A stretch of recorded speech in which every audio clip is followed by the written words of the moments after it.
Assalamualaikum warahmatullahi wabarakatuh.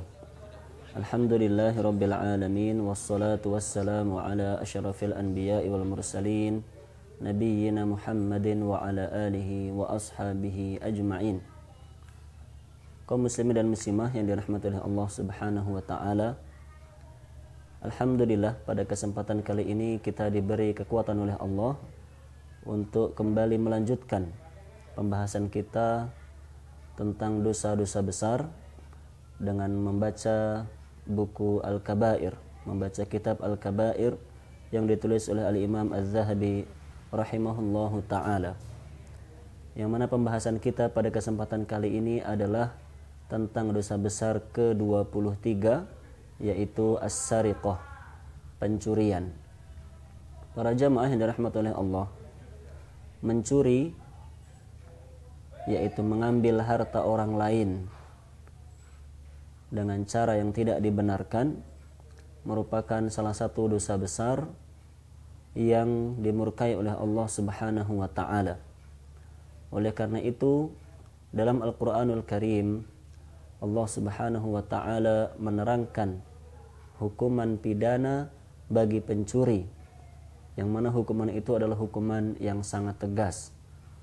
Allah berfirman, "Was-sariqu was-sariqah faqta'u aydiyahuma jazaa'an bima kasaba nakalam minallah wallahu azizun hakim." Pencuri laki-laki dan wanita, potonglah tangan keduanya sebagai balasan atas tindakan mereka berdua, sebagai bentuk hukuman dari Allah subhanahu wa ta'ala. Dan sesungguhnya Allah adalah zat yang maha perkasa lagi maha bijaksana.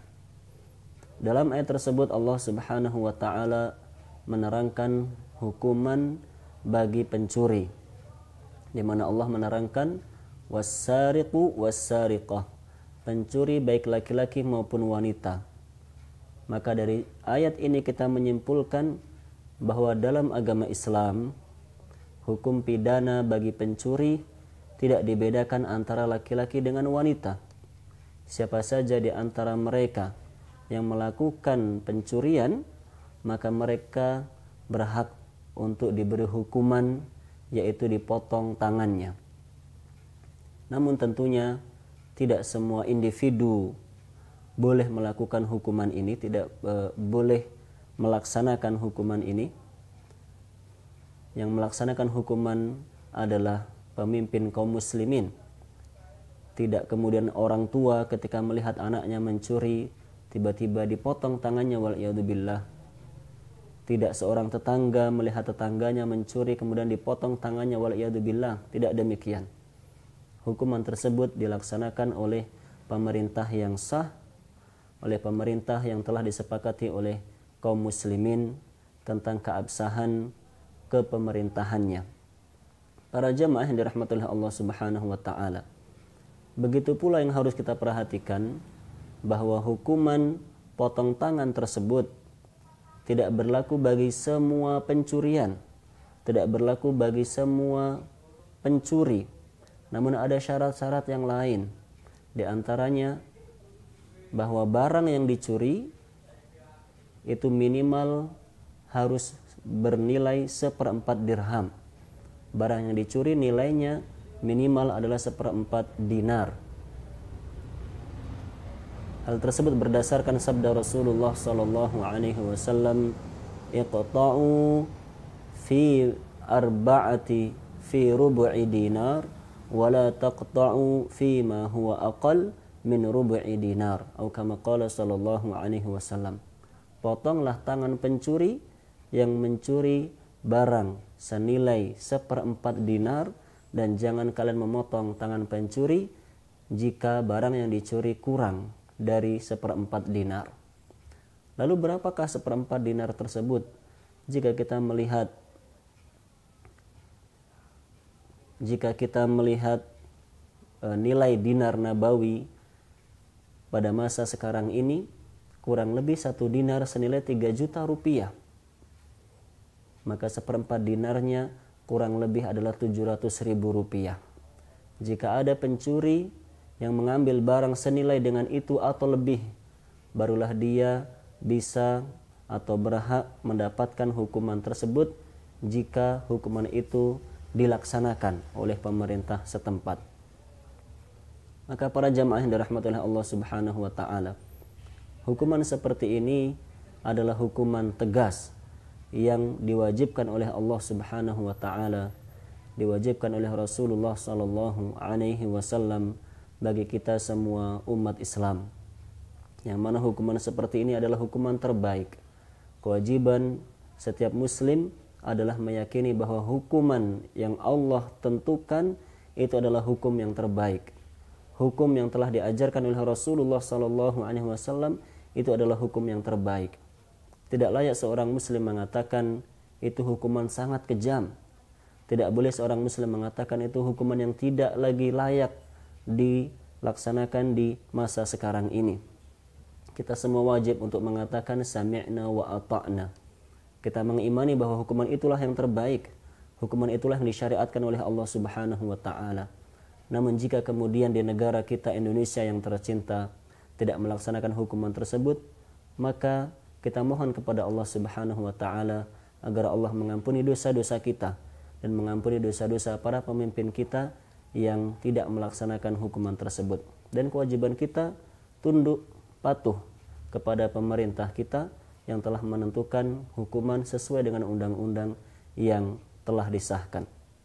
Para jamaah yang dirahmati oleh Allah Subhanahu wa taala, pencurian merupakan tindakan dosa besar yang mana dijelaskan oleh Rasulullah sallallahu alaihi wasallam bahwa pelaku pencurian itu tidak sempurna imannya.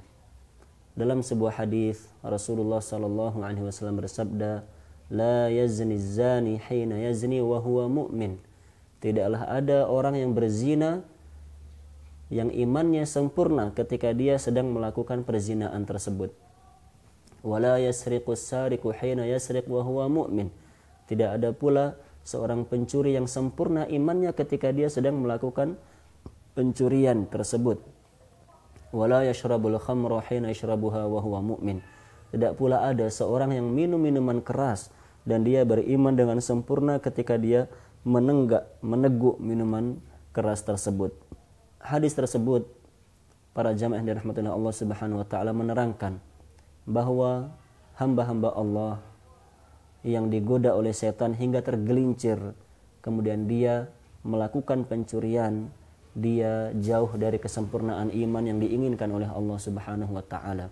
Imannya berada di level yang rendah, imannya tidak sempurna dan tidak baik.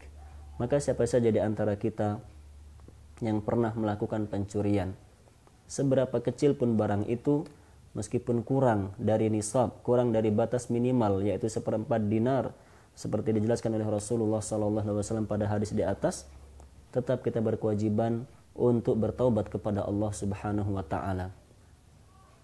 Meskipun kita mencuri barang yang sederhana, barang yang remeh, barang yang mungkin tidak begitu berharga bagi orang lain.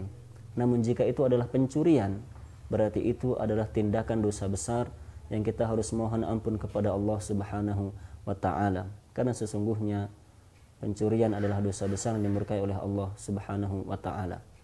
Para jamaah yang dirahmati oleh Allah, dan telah dicontohkan oleh Rasulullah sallallahu alaihi wasallam sebuah contoh yang sangat indah yang harus kita tiru dan kita jadikan panutan dalam kehidupan kita, di mana beliau pernah bersabda dalam sebuah hadis, "Law anna Fatimah binta Muhammadin sallallahu alaihi wasallam sariqat laqata'tu yadaha."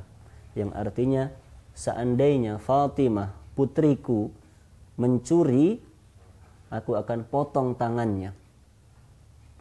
Yang mana hadis tersebut menjelaskan bahwa Rasulullah SAW sebagai pemimpin, beliau tidak membedakan antara rakyat yang lemah dengan rakyat yang kuat, antara rakyat biasa dengan rakyat memiliki kedudukan dan tahta, antara rakyat yang miskin dengan rakyat yang kaya, antara rakyat yang bukan termasuk kerabatnya dan rakyat yang termasuk kerabat atau bahkan keluarga beliau sallallahu alaihi wasallam.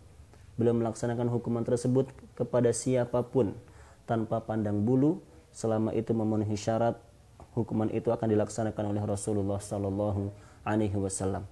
Yang mana itu menjadi contoh dan panutan bagi kita semuanya, bahwa ketika kita mengetahui hukum Allah, kita mengenal mana halal, mana haram, mana baik, mana buruk, maka itu harus kita patuhi. Kita patuhi syariat Allah Subhanahu wa taala, dan tidak boleh kita membeda-bedakan dalam melaksanakan syariat tersebut.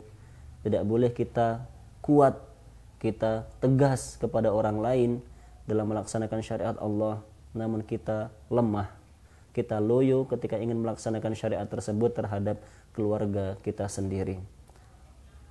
Semoga menjadi ilmu yang bermanfaat bagi diri saya pribadi dan jamaah sekalian. Subhanakallahumma wa bihamdik, asyhadu an la ilaha illa anta, astaghfiruka wa atubu ilaik. Assalamualaikum warahmatullahi wabarakatuh.